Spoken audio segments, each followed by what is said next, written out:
How to print cosplay patterns at home? First, you will need to download your favorite pattern. To do so, we will go to my account in our website. Once there, you can search for them in the Orders or Download sections. You will search for the PDF A4/letter pattern file.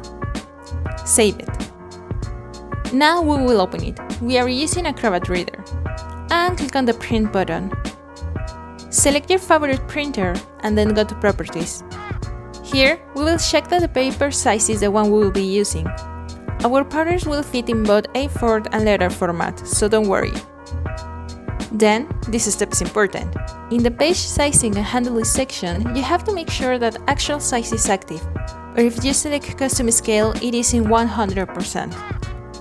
If you select another option or scale, the pattern will transform as you can see, and it might not fit in the end. Click on the Print button. Most of our patterns come in bunches of 5, so you can glue them together without problem. Each one has its PDF instruction file where you can check how to assemble them.